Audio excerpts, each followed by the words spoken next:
El 1 de junio de 1999, el vuelo 1420 de American Airlines está demorado.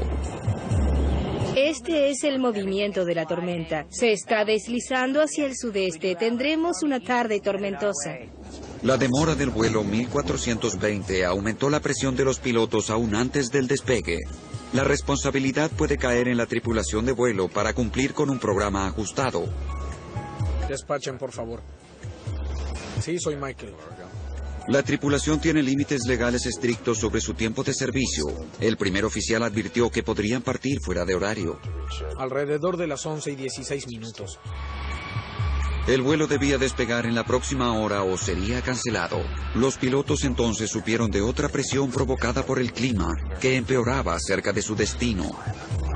Los pilotos recibían una información sobre el clima antes de partir de Dallas-Fort Worth que proporcionaba el pronóstico, proporcionaba las alertas meteorológicas. Cuando el despachante y el capitán estaban preparándose para el vuelo, miraron el informe meteorológico y pensaron que podían llegar a Little Rock antes de que comenzara la tormenta. Los 139 pasajeros solo querían llegar a casa. Viajaba con mi hijo y mi hija. Volvíamos a casa después de las vacaciones. Era el primer vuelo de mi hija. El avión estaba demorado y había muchas demoras.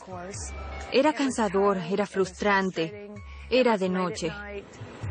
Pronto comenzaron a sentir que el vuelo 1420 estaba corriendo contra el clima.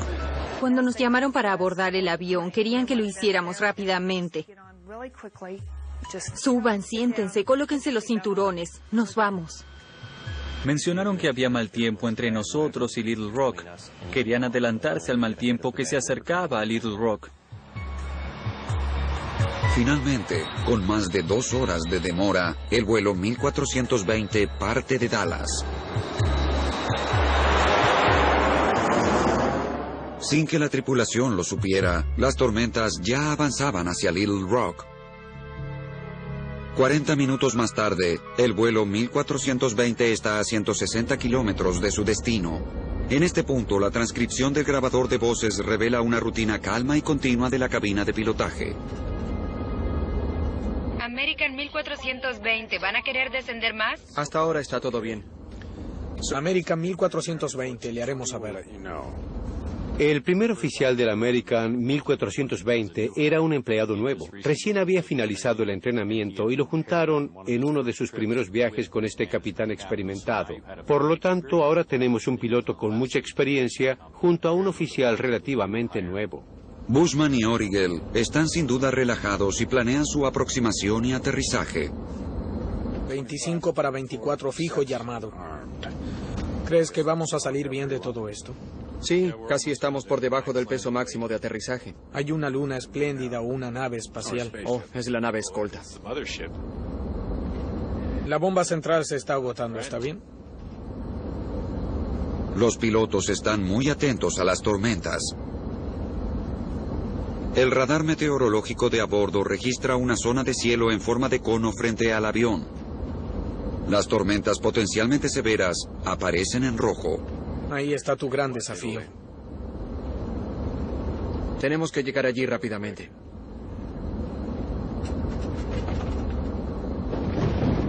No me gusta. Hay relámpagos. Así es. El despachante de American Airlines emitió una actualización del aspecto y la formación de las tormentas. En este momento en el radar se ve una amplia zona libre a Little Rock. Las tormentas están a la izquierda y a la derecha y Little Rock está en el claro. Las tormentas están moviéndose al este, noroeste, hacia Little Rock y pueden ser un factor para nuestro arribo. Sugiero apresurar nuestro arribo.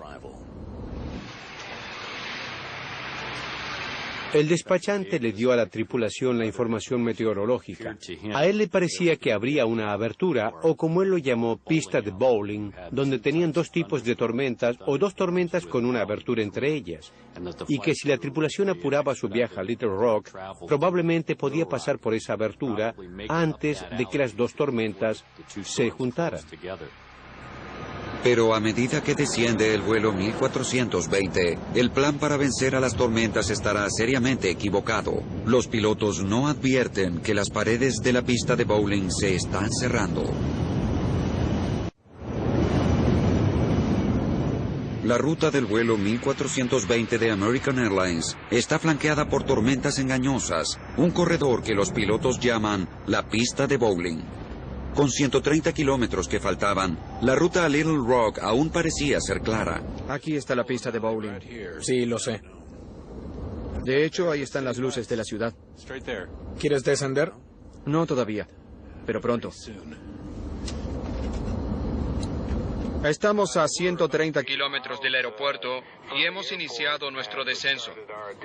Realmente tienen una exhibición de luces al costado de la aeronave y estaremos pasando cerca de ellas en nuestro camino a Little Rock. Fue un placer tenerlos a bordo en nuestro corto viaje y quisiera tener la oportunidad de agradecerles por volar con American Airlines. Los relámpagos parecían estar a ambos lados del avión, iluminaban el interior del avión. Muy rápidos. Relámpagos explosivos que eran muy alarmantes. Sentíamos temor. Hubo una exhibición de luz afuera, a la izquierda, que normalmente no se señala. Si se pasa por el Gran Cañón, sí, pero no un espectáculo de relámpagos.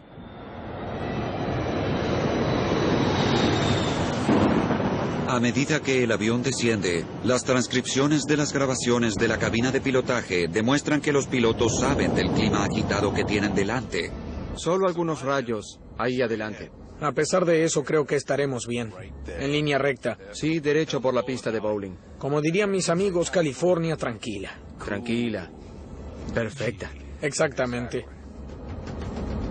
1420 a 3400 hacia 3000. Cuando los pilotos toman contacto, el controlador de Little Rock les da la primera de una serie de alertas meteorológicas alarmantes. Tenemos una tormenta fuerte justo al noroeste del aeropuerto que ahora se está moviendo hacia la zona. El viento es de 280 a 28, ráfagas 4-4. Y tendremos un nuevo informe meteorológico para ustedes en un momento. Los vientos muy fuertes superan los 80 kilómetros por hora, suficientes para volar las tejas de un techo. Los vientos violentos presentan un grave peligro para el vuelo 1420. Los vientos transversales hacen difícil el control del avión en el aterrizaje. Los pilotos deben determinar rápidamente si están dentro de los límites de seguridad. Calculan la fuerza de los vientos transversales desde el ángulo hasta la aproximación final. Muy bien, entonces es 280 a 44. Ráfagas a 4-4. Bien, cerca del límite. Pero está a 40 grados fuera. Quiero decir que no estás fuera del límite por el ángulo, pero estás bastante cerca. Auxiliares de vuelo, prepárense para aterrizar, por favor. La atención del piloto ahora vuelve al mal clima. Dijo que la tormenta estaba al noroeste del campo. Dijo noroeste. Sí.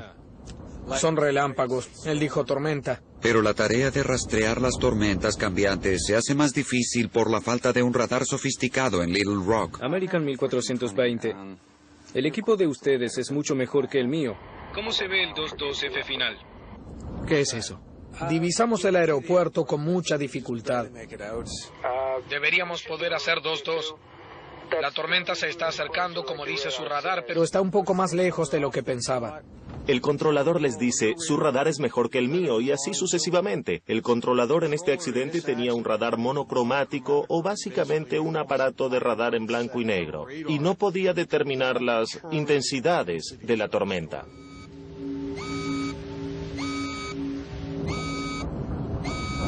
El controlador comunica malas noticias. El viento cortante es un cambio repentino de la dirección del viento en una corta distancia.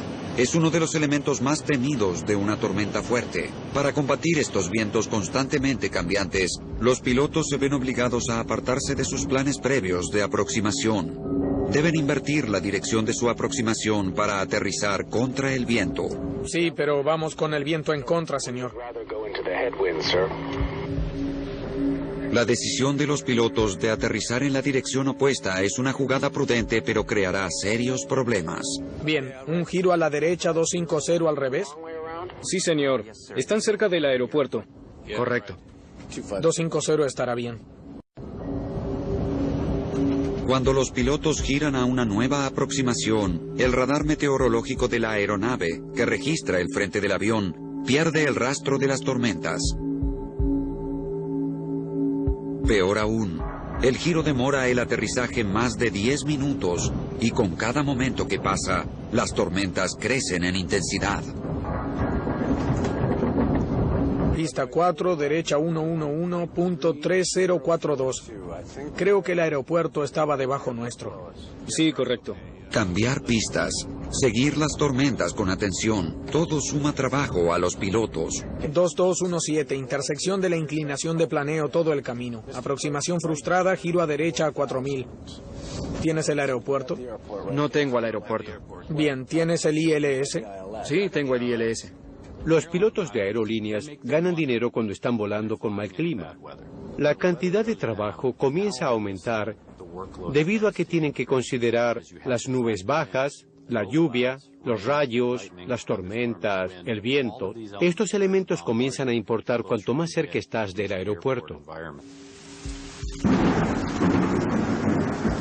American 1420, parece que tenemos la segunda parte de esta tormenta que está avanzando. El viento ahora es 340 a 16, ráfagas 34. Con las tormentas empeorando, los pilotos necesitan llegar al aeropuerto lo más pronto posible. ¿Quieres aceptar la aproximación corta, mantenerlo ajustado? ¿Puedes ver la pista? Porque yo casi no la veo. Sí, está ahí. Está bien. ¿La ves? Señalas la dirección correcta y yo disminuyo la velocidad. Dame los alerones a 11. Las transcripciones ahora revelan una creciente confusión en la cabina de pilotaje cuando el capitán lucha por fijar la posición del aeropuerto. Bien, ¿notaste algo?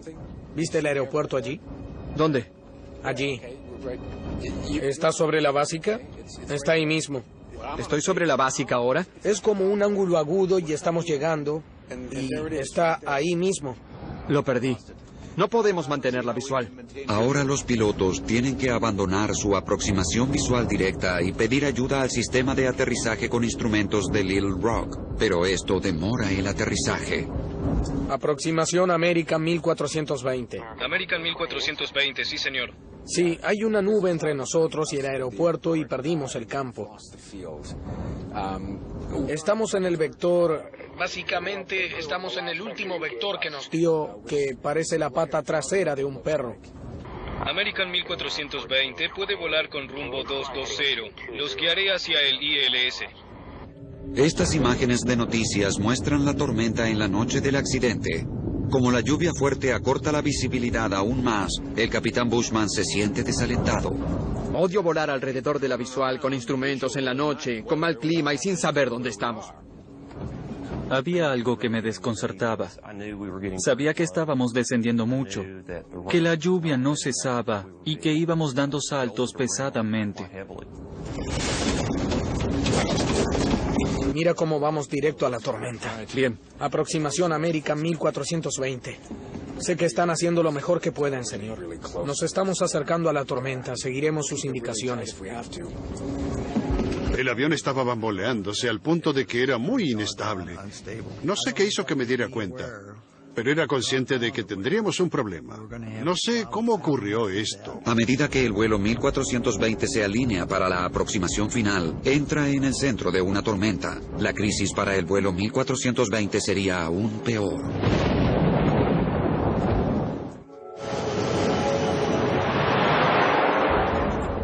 Con el vuelo 1420 a minutos de aterrizar, las severas tormentas les dan a los pilotos otro problema grave. La lluvia cegadora y las nubes espesas ocultan el campo de aterrizaje. La visibilidad en la pista, conocida como RBR, está apenas sobre el valor límite de 730 metros. Vamos directo hacia allí. American 1420. En este momento tenemos una fuerte lluvia sobre el aeropuerto.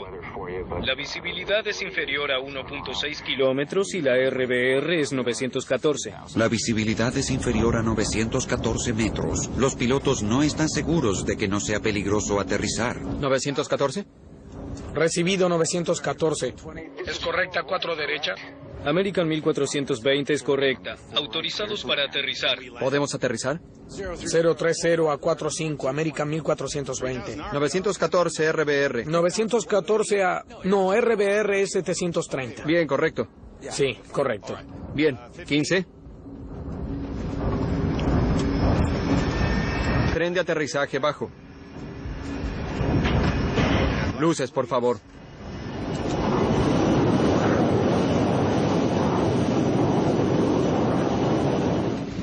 A medida que descendíamos, lo hacíamos entre una nube negra muy oscura.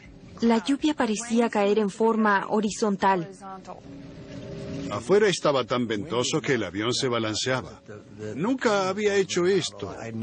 Me puse el cinturón muy ajustado, de un modo casi incómodo, y estaba tan preocupado como para ponerme los zapatos y estar listo para irme.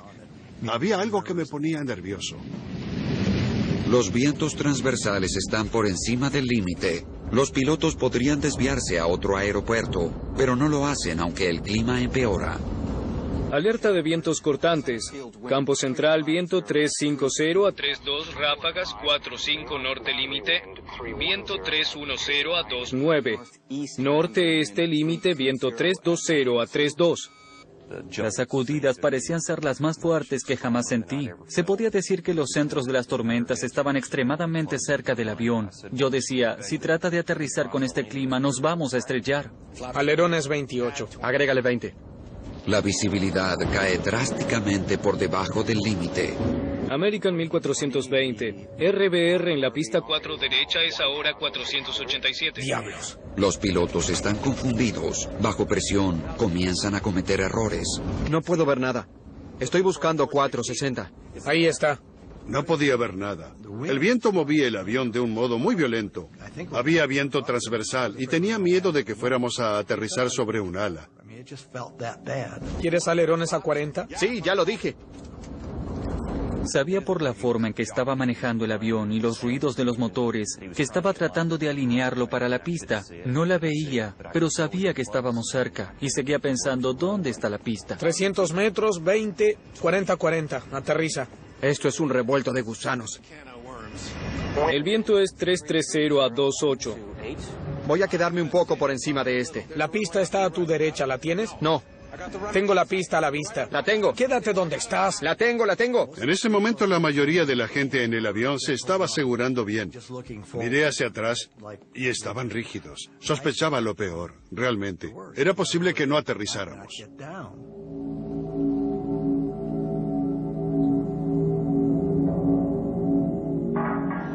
En medio de una tormenta feroz, el vuelo 1420 está por aterrizar en Little Rock. La baja visibilidad y los vientos fuertes hacían que esta aproximación final fuera engañosa. Viento 330 a 25. 150 metros. Más 20. Viento 330 a 23. Diablos, estamos fuera de curso. No puedo verla. Fuera de ruta. No puedo ver nada. ¿La tienes? La tengo. 30 metros. 15. 12. 9. 6. 3.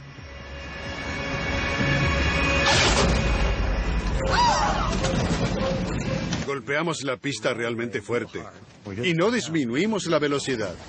Nos estamos deslizando. ¡Oh, no! Aún estábamos yendo muy rápido y en ese momento pensé, estamos muertos. ¡Frena!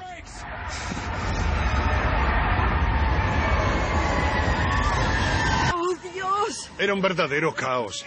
Era aterrador. Literalmente aterrador. ¡Otro más! ¡Otro más! ¡Otro más!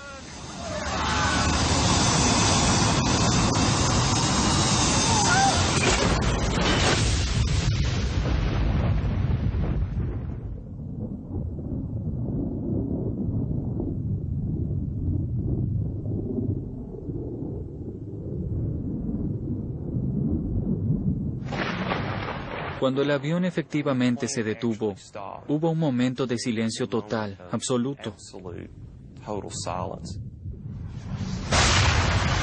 Había fuego delante de mí y podía ver escombros y estaba en silencio. Y pensé, oh Dios mío, estoy muerta. Delante de mí y podía ver escombros y estaba en silencio. Y pensé, oh Dios mío, estoy muerta.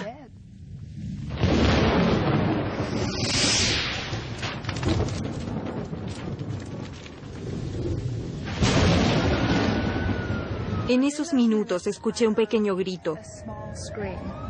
Y escuché que aumentaba y aumentaba y aumentaba, como si estuviera con un megáfono, y me golpeó. Era mi hija.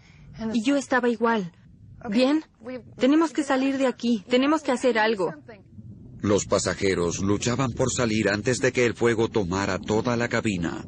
Yo tenía un hombro dislocado y costillas rotas. Y me pasaba toda clase de cosas, pero no sentía nada. Solo quería salir. No iba a morir allí.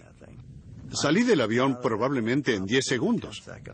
Estaba como en una guerra. Estoy gritando, sal del avión, corre, aléjate del avión, vamos, vamos.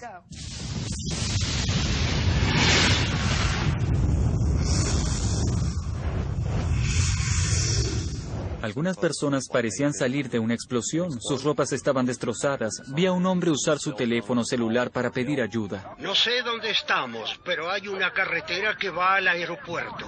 Tenemos mucha gente herida.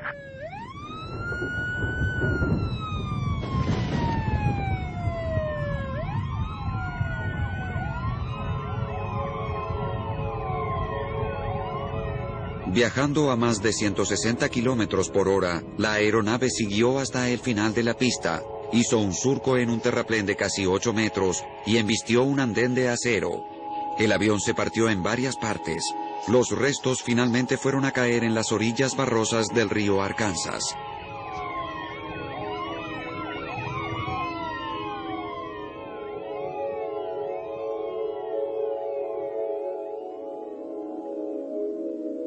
Diez pasajeros murieron. El capitán Bushman murió instantáneamente cuando el andén de acero se incrustó en la cabina de pilotaje. Fue una pena que no pudiera. Realmente una pena que no pudiera salvar a más personas. Es la peor pesadilla que tengo.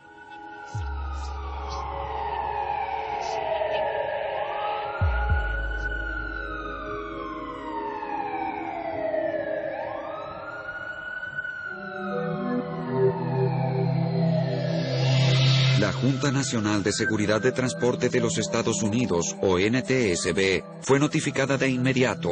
Greg Fyfe fue el investigador principal. La noche en que ocurrió lo del American 1420, recibí una llamada alrededor de la 1 de la mañana de nuestro centro de comunicaciones en la NTSB diciendo que había ocurrido un accidente en Little Rock y que podía haber algunas víctimas. Otro investigador, John Ike, entró rápidamente en escena. Hay una sensación de adrenalina cuando ocurre un accidente como este, donde te envían a la escena del accidente. Y tenemos un fuerte impulso por llegar allí, intentar descubrir qué sucedió, documentar los hechos para que podamos evitar que suceda nuevamente. La NTSB estableció un centro de comando cercano al lugar.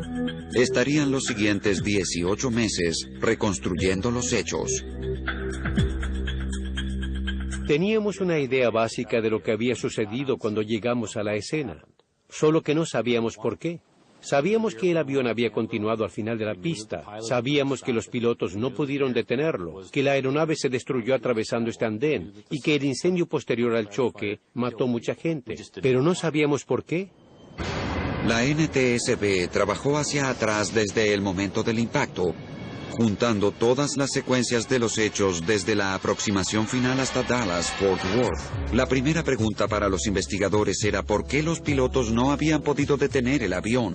El análisis de las huellas de los neumáticos que dejó el avión al deslizarse mostraba una pérdida total de control después de tocar tierra. Cuando miras el ancho de esas huellas de neumáticos, compruebas que el avión no estaba yendo en línea recta. De hecho, estaba deslizándose de costado. Aquí tenemos una máquina que pesa unas 60 toneladas, que tiene 100 o más personas a bordo y que se desliza en forma descontrolada fuera de la pista. Algo había andado terriblemente mal en el aterrizaje y los investigadores querían saber por qué. Interrogaron a los sobrevivientes del vuelo 1420, quienes proporcionarían una pista extremadamente importante.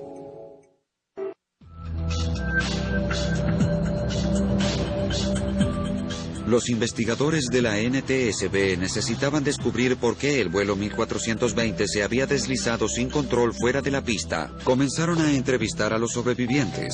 Algunos de ellos vivían en Little Rock. Sus declaraciones dirigirían la investigación hacia el sistema mecánico utilizado para disminuir la velocidad del avión después del aterrizaje. Estábamos interesados en los pasajeros que estaban sentados cerca de las alas, que pudieron mirar hacia afuera por las ventanillas y que nos pudieran decir si vieron desplegarse los frenos de tierra. Los frenos son grandes alerones que se levantan, literalmente frenando la corriente de aire sobre las alas. Esto es necesario para que el frenado sea efectivo. Ninguno de los pasajeros vio desplegarse a los frenos. Para verificar las declaraciones, la NTSB examinó la información de las cajas negras del avión. La grabación de los datos del vuelo, que verifica los sistemas a bordo durante el vuelo, confirmó que los frenos no se habían desplegado. Las consecuencias fueron catastróficas. El vuelo 1420 no tenía posibilidad de detenerse a tiempo. ¡Frena! ¡Vamos, frena! ¡Oh, no! ¡Nos deslizamos! Por lo tanto, ¿los frenos no se desplegaron por un problema mecánico? ¿O fue un error del piloto en la confusión de la aproximación final? Para descubrirlo, la NTSB haría uso inteligente de la grabación de voces de la cabina de pilotaje o CBR. ¿Quieres alerones a 40? Sí, ya lo dije. Uno de los elementos principales que el equipo CBR estaba escuchando era la fijación de la palanca del freno. Se escuchaba en la grabación de los datos del vuelo que los frenos de tierra no se desplegaron. Queríamos saber si la palanca había sido realmente armada y estábamos buscando el sonido específico de un clic. No pudimos encontrar el sonido en la CBR del accidente, lo que nos hace pensar que la palanca nunca se colocó en posición de armado cuando tocaron tierra.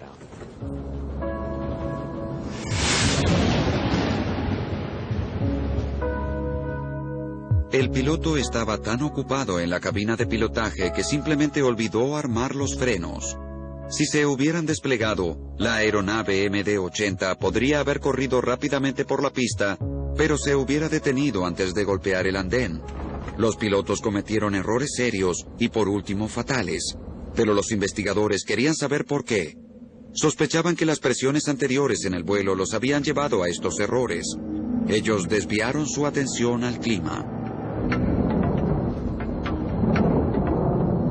Para nosotros era claro que al momento del accidente el clima de la zona era riguroso. ¿Cómo influyó esto? Era una de las cosas que teníamos que tratar de descubrir, colocando las imágenes del radar en las observaciones, tratando de colocar todo junto, por supuesto. Llevaría semanas tener esta información lista.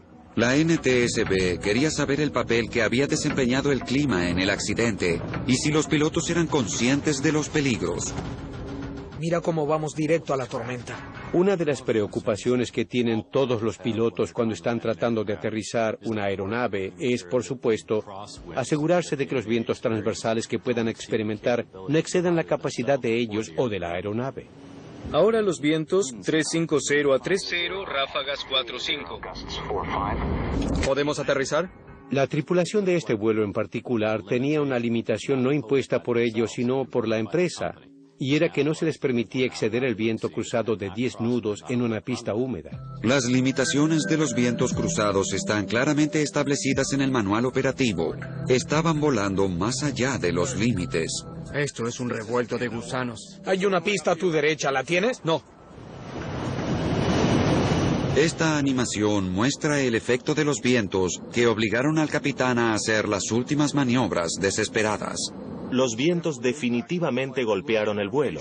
Si miran la animación, podrán ver su pelea contra los vientos. Aterrizamos. ¡Frena! ¡Otro más! ¡Otro más! ¡Otro Cuando más! comienzas a hablar de la pista mojada, las tormentas fuertes, no es bueno. Pero ¿conocían los pilotos del vuelo 1420 los peligros que se presentaban por el clima? Para la NTSB, los peligros de las tormentas fuertes eran demasiado claros. En 1994, un DC-9 de la US Air fue víctima de un viento cortante en Carolina del Norte. El avión entró en pérdida a los 76 metros y cayó. Un Delta TriStar se estrelló después de estar volando con el más severo viento. Su pelea contra los vientos. Aterrizamos. ¡Frena! ¡Otro más! ¡Otro más! ¡Otro Cuando más! comienzas a hablar de la pista mojada, las tormentas fuertes, no es bueno. Pero ¿conocían los pilotos del vuelo 1420 los peligros que se presentaban por el clima? Para la NTSB, los peligros de las tormentas fuertes eran demasiado claros. En 1994, un DC-9 de la US Air fue víctima de un viento cortante en Carolina del Norte. El avión entró en pérdida a los 76 metros y cayó. Un Delta TriStar se estrelló después de estar volando con el más severo viento cortante que creó una aspiración de aire intensa. Entonces, la tripulación del vuelo 1420 debería haber abortado la aproximación. Hay una pista, hay dos pistas. Sí, lo sé. Veo que la perdemos. No veo cómo podemos mantenerla visual. La animación del clima de la NTSB cubre la trayectoria de la aeronave con imágenes de la tormenta del radar en tierra. Bushman y Origel aterrizaron con una lluvia torrencial y granizo y con vientos de 80 kilómetros por hora. Basados en la información que teníamos del radar meteorológico de la base en tierra, la tripulación del vuelo del 1420 debería haber visto la mayor parte de la tormenta. Deberían haber estado viendo el borde principal volviéndose verde, cambiando rápidamente a amarillo y a rojo brillante. No veo nada. Buscando un 460. A medida que avanzaban sobre Little Rock, comenzaron a describir el mal clima, no solo en el radar de a bordo, sino que podían ver por la ventanilla relámpagos. Y una de las manifestaciones claves que hace este capitán, que resume básicamente todo el vuelo, fue cuando dijo: odio volar alrededor de la visual con instrumentos en la noche, con mal clima y sin saber dónde estamos. Odio volar con instrumentos en la noche cuando no sé dónde estoy. Esa fue una manifestación clave. Fue en ese punto, con un capitán con 10.000 horas de experiencia, que debían haber abandonado la aproximación a Little Rock e ir a un alternativo o volver a Dallas. Pero manifestarse de ese modo y luego continuar aproximándose al aeropuerto donde estaba avanzando una tormenta fuerte es la receta para el desastre. Pero los pilotos no eran los únicos a quienes se debía criticar duramente. A medida que la investigación continuaba, la política de vuelo de American Airlines se sometería a presión y se descubriría un gran escándalo laboral. Durante meses después del choque del vuelo 1420, la NTSB ahondó en las circunstancias que rodearon al accidente de Little Rock. La pregunta era, ¿quién tomaría la responsabilidad? American Airlines era reacia a admitir que sus pilotos habían aterrizado sabiendo que había una tormenta muy fuerte. Al principio trataron de culpar al controlador de Little Rock. American comenzó una acción legal contra las autoridades responsables de los controladores de aeropuertos. Los abogados de American alegaban que la tripulación del vuelo 1420 no había recibido toda la información corriente sobre el clima. American 1420, su equipo es mucho mejor que el mío. ¿Cómo se ve el 2-2 final? Pero después de entrevistar al controlador en Little Rock, los investigadores no estaban convencidos. Es muy poco probable que la tripulación de vuelo no estuviera lo suficientemente informada de la naturaleza y de la severidad del clima. No solo en curso, sino por supuesto durante el descenso en Little Rock. La atención volvió a los pilotos. Los abogados que representaban a los pasajeros estaban decididos a que American Airlines aceptara la responsabilidad por el accidente. Quiero decir que se trata de dinero de algún modo, porque quieres que ellos paguen. Ya que vi las cartas que respondían a mis abogados, minimizando por lo que habíamos pasado, minimizando las quemaduras y cortaduras de mi hija, los efectos psicológicos que tuvo en mi hijo de 15 años, en mi hija y en mí. Simplemente simplificando todo. Por eso queremos encontrar un modo de herirlos. René Salmans y muchos otros sobrevivientes estuvieron presentes en las audiencias públicas de la NTSB 8 meses después del desastre. Con el capitán muerto, el copiloto fue el primero en declarar. A medida que nos acercábamos al final de la pista, pude ver las luces y supe que íbamos a continuar deslizándonos. Todo lo que pensé era que el tren de aterrizaje se rompería y de pronto sentí el impacto. Seguí la investigación lo más cerca que pude. Por supuesto, quería saber qué sucedió. Fui a todas las audiencias de la NTSB. Estaba enfurecida. Estaba desesperada. Para mí no hicieron las preguntas correctas. Yo quería preguntarle qué estaban pensando, por qué jugaron con nuestras vidas. El testimonio del copiloto era altamente controvertido. En su relato de los momentos finales del vuelo, afirma haberle sugerido al capitán abortar la aproximación. ¿Quién puede pedir abortar la aproximación? Cualquier piloto. ¿Pidió volver a salir en algún momento? Sí, señor, lo hice. Luego de revisar la cinta se puede oír claramente el volver y el salir. Parece que él habló al mismo tiempo que yo. Lo miré y entonces volvió nuevamente a su curso. Pero cuando los especialistas de la NTSB estudiaron las cintas de la cabina de pilotaje, no escucharon esta afirmación. Estamos fuera de curso. No puedo verlo. ¡Fuera de ruta! Aun cuando mantuvo esa declaración, nunca pudimos confirmarla. Eso llevó a un descubrimiento polémico, porque no estábamos realmente seguros si eso había sucedido o no.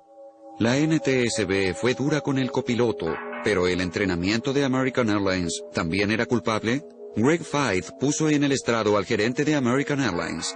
¿Cuáles eran las reglas para los pilotos que vuelan cerca de tormentas fuertes? Cuando contestó la pregunta, básicamente respondió que él no quería que sus pilotos volaran con ese tipo de clima. A nuestros pilotos se les prohíbe entrar o partir del área terminal con tormentas de mucha actividad. Para la NTSB, esta política no estaba bien definida. Esa es una exigencia muy subjetiva para un piloto. Los pilotos necesitan términos. Se les deben fijar límites. Si hay actividad convectora, es decir, actividad de tormentas fuertes, que está a 9 kilómetros del aeropuerto, hay relámpagos, hay vientos cortantes. No vayan allí.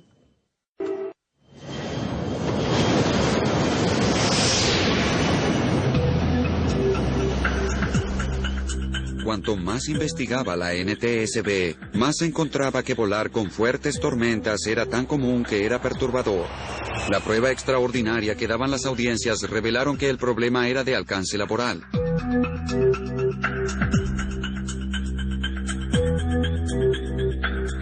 Los expertos del MIT dedicaron semanas a grabar las huellas de los vuelos de aviones que aterrizaban en Dallas-Fort Worth. Esperaron tormentas fuertes y vieron cómo reaccionaban los pilotos. La animación muestra a los aviones llegando para aterrizar cubiertos por imágenes de radar de las tormentas. Todo lo que sea amarillo o naranja es una tormenta potencialmente severa. De 2.000 encuentros con tormentas fuertes, 2 de cada 3 pilotos volaron en la tormenta y aterrizaron la aeronave. Me sorprendió el testimonio en las audiencias públicas. Están volando con el mejor equipo, tienen típicamente el mejor entrenamiento, tienen la mejor información disponible para esas decisiones que deben tomar para continuar por el camino lleno de peligros. Por lo tanto, me sorprende que trataran de hacer eso. Los pilotos saben que si entran en esa tormenta fuerte, pueden no salir de ella. Y si salen, será con pérdidas. ¿Por qué tantos pilotos vuelan en peligro?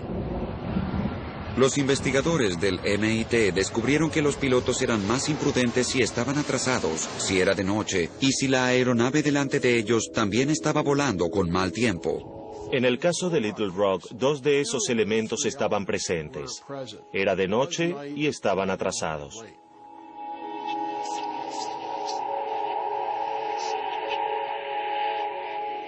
La investigación del MIT era una prueba estremecedora de que el choque en Little Rock era parte de un problema más grande. No vemos una mejora importante. Para decirlo en modo contundente, hay un tiempo limitado para el entrenamiento.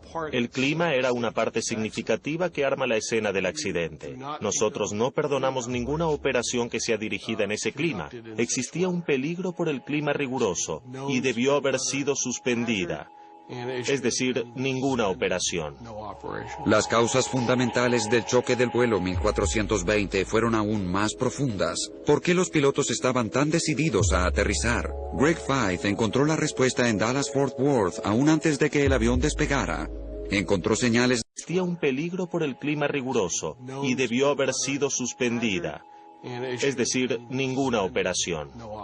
Las causas fundamentales del choque del vuelo 1420 fueron aún más profundas. ¿Por qué los pilotos estaban tan decididos a aterrizar? Greg Feith encontró la respuesta en Dallas-Fort Worth aún antes de que el avión despegara. Encontró señales de la condición mortal en aviación conocida como llegar no importa cómo. Seguramente hubo un sentido de llegar no importa cómo. La tripulación de vuelo sabía que estaban cumpliendo un día de tareas de 14 horas. El aeropuerto estaba allí. Intentaron cumplir la misión. Los pilotos están orientados con un objetivo. Nosotros estamos orientados con una misión. Vamos a tratar de cumplir con la misión.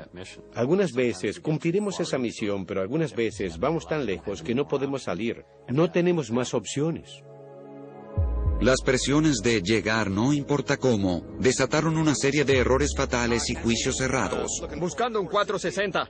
Al final de un largo día, corriendo para vencer a las tormentas y llevar a los pasajeros a sus destinos, la tripulación del vuelo 1420 cometió un error básico que costó la vida a 11 personas. Olvidaron armar los frenos. Estaban tan ocupados tratando de hacer aterrizar al avión que se olvidaron de hacer lo que necesitaban. Después del accidente, American Airlines cambió los procedimientos de la lista de verificación. Ambos pilotos deben confirmar que los frenos están armados, listos para el aterrizaje. En octubre de 2001, la NTSB publicó su informe. Concluyeron que las dos causas principales del accidente fueron, primero, la decisión de aterrizar con una tormenta fuerte, y segundo, la falla de los pilotos de no armar los frenos. American Airlines rehusó tomar parte de esta película o hacer comentarios sobre los descubrimientos. Como investigador, tuve más de 2 años básicamente para hacer mi trabajo y determinar qué estaba tratando de lograr el capitán.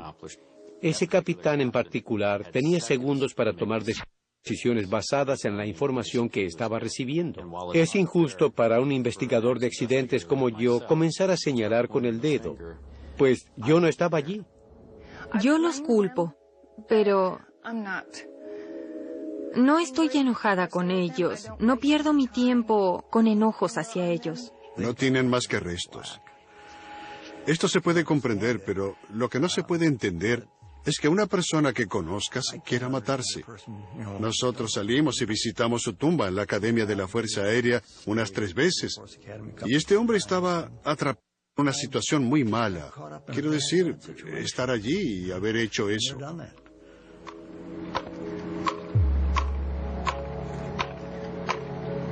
Un año después del accidente, los sobrevivientes del vuelo 1420 se reunieron en el lugar para recordar a aquellos que murieron. Para los pasajeros sobrevivientes, los efectos son duraderos y profundos. Nosotros como familia trabajamos duro para sobrellevar esto. Tuvimos largas conversaciones y esto nos distanció de muchas relaciones. Descubres quiénes son tus verdaderos amigos. No puedo hacer lo suficiente para mitigar lo que ocurrió con las personas en el avión. La vida es algo precioso. Y definitivamente estamos aquí por un corto periodo. De pronto tu vida parece durar cerca de 1 segundo y medio. La gente me pregunta si estoy bien. Bien, no lo estoy. No lo estoy. Nunca estaré bien. ¿Qué es eso de estar bien? Somos diferentes. Encárgate de ello. Quiero decir, estaremos de ese modo. Cuando Adam, Samantha y yo estábamos en el hospital, nos levantamos y Miramos por la ventana y no podíamos creer que la vida continuaba. No podíamos creer que había automóviles en la calle y que era un día soleado y que todo seguía igual porque para nosotros la vida se detuvo.